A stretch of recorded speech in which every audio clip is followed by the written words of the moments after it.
Self-purification is the key. Xiefeng. September 3, 2007.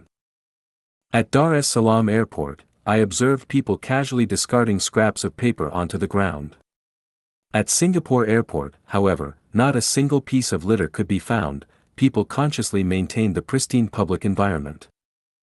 In high-end hotels, no one spits on the ground, while in small roadside eateries, people spit freely.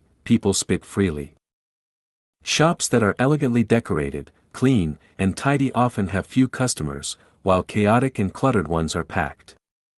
Many people decide whether to enter a shop based on the appearance of its displays and storefront. If a shop appears too perfect, people may feel intimidated, perceiving themselves as unworthy of entering such a luxurious and refined space. In some homes where everything is tidy, orderly, and spotless, guests often feel restrained.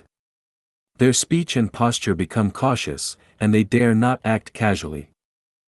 Similarly, when viewing nude images in erotic magazines or on websites, people might feel an overwhelming desire to embrace and engage in sensual acts.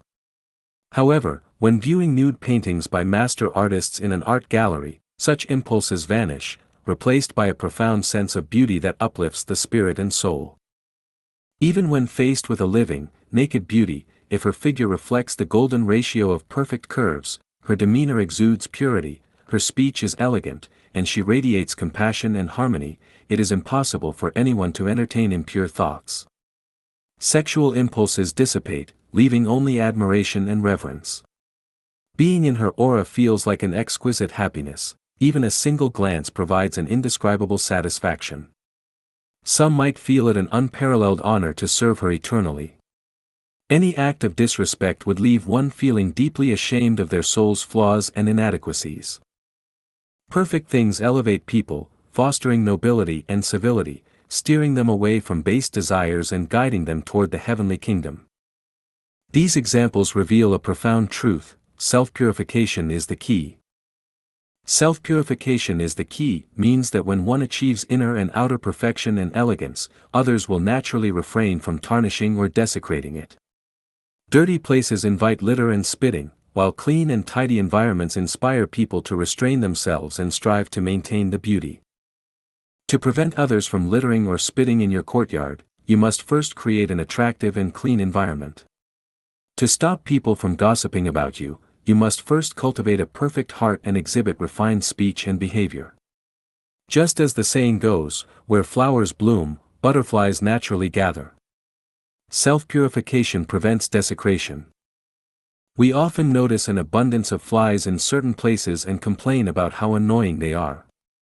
In truth, the fault lies not with the flies.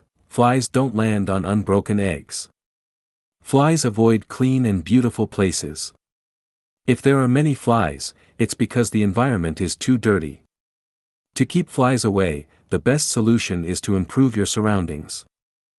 Many parents complain about their children associating with bad company, blaming those people. However, such complaints are misplaced. The problem lies not with those individuals but with the children themselves, and ultimately, with the parents. The more beautiful a place, the fewer people frequent it. Conversely, the dirtier and messier a place, the more crowded it becomes.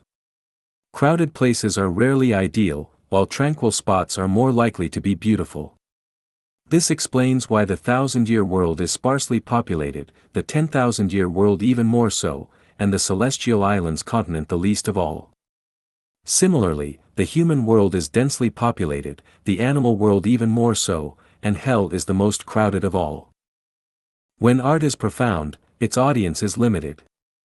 The more refined and perfect a life structure is, the lonelier it becomes in the human world, as there are fewer kindred spirits. When your emotions are as subtle as a flowing stream and your thoughts as ethereal as mist, how can ordinary people understand? The grains of sand by the sea are delicate, but the silt in the lotus pond is even finer. The wind is subtler than the silt, and the light is more delicate than the wind. Emotions that stem from the soul are subtler than light.